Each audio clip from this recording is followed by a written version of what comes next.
नहीं रहे हनुमान जी के परम भक्त 130 साल के मशहूर संत सियाराम बाबा।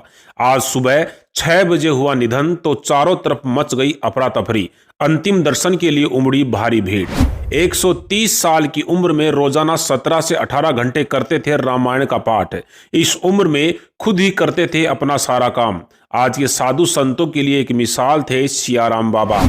भीषण गर्मी, सर्दी और बारिश में भी सिर्फ लंगोटी में रहते थे सियाराम बाबा।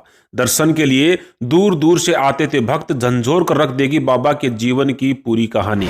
मध्य प्रदेश के खरगोन जिले के प्रसिद्ध संत सियाराम बाबा का निधन हो गया है। उन्होंने सुबह 6 बजे भटद्यान बुजुर्ग आश्रम में अंतिम सांस ली। वे लंबे समय से बीमार थे। बाबा हनुमान जी के परम भक्त थे और हमेशा रामायण का पाठ करते थे। बाबा के निधन से प्रदेश में शोक की लहर है। उनका अंतिम संस्कार शाम 4 बजे भटयान के तट पर किया जाएगा। जी हां, तो क्या है पूरी कहानी आपको बताएंगे, लेकिन उससे पहले आपसे छोटी सी रिक्वेस्ट है कि फटाफट से इस वीडियो को शेयर कर दें ताकि ये जानकारी आपके अपनों तक भी पहुंच सके। साथ ही साथ अगर आप हमारे चैनल पर नए हैं तो फटाफट से ये चैनल सब्सक्राइब कर लीजिए। वीडियो को अगर आप फेसबुक पे देख रहे हैं तो हमारे इस पेज को भी फॉलो कर लीजिए। कुछ लोग कहते हैं कि बाबा 130 साल के थे, जबकि कुछ लोगों का कहना है कि वे 110 साल के थे। चमत्कार ये है कि इस उम्र में भी संत सियाराम बाबा बिना चश्मे के रोजाना 17 से 18 घंटे तक रामायण का पाठ करते थे। कहा जाता है कि इतनी उम्र होने के बाद भी वे अपना सारा काम खुद ही करते थे और अपना खाना भी खुद ही बनाते थे।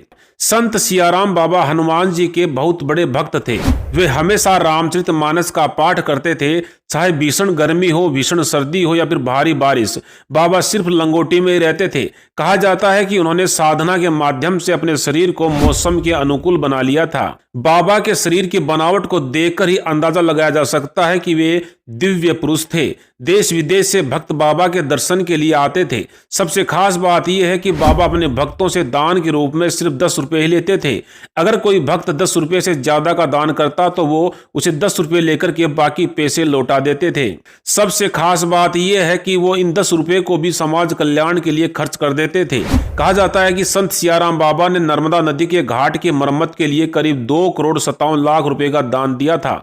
दोस्तों, ऐसे साधु संत को देखने के बाद लोगों की सनातन के प्रति जो आस्था है वो और भी ज्यादा प्रबल हो जाती है। मान्यता है कि बाबा जो कुछ भी अपने मुंह से कह देते थे वह सारी बात सच हो जाती थी। यही वजह है कि इन्हें दिव्य पुरुष का दर्जा भी दिया जाता था। और अब अचानक उनके निधन की खबर ने हर किसी को परेशान कर दिया है। खास करके मध्य प्रदेश में शोक की लहर दौड़ पड़ी है। हालांकि ऐसे साधु संत किसी एक इलाके के या क्षेत्र के नहीं होते हैं, बल्कि ये पूरे समाज के लिए होते हैं। और आज उनके जाने से पूरे देश को एक बहुत बड़ा नुकसान हुआ है जो शब्दों में बयान नहीं किया जा सकता। ऐसे साधु संतों के लिए आप क्या कुछ कहना चाहेंगे? कमेंट बॉक्स में उनकी आत्मा की शांति के लिए प्रार्थना जरूर करें। अंतिम दर्शन के बाद उनके प्रति अपनी भावनाओं को जरूर प्रकट करें। अभी के लिए फिलहाल इतना ही। धन्यवाद।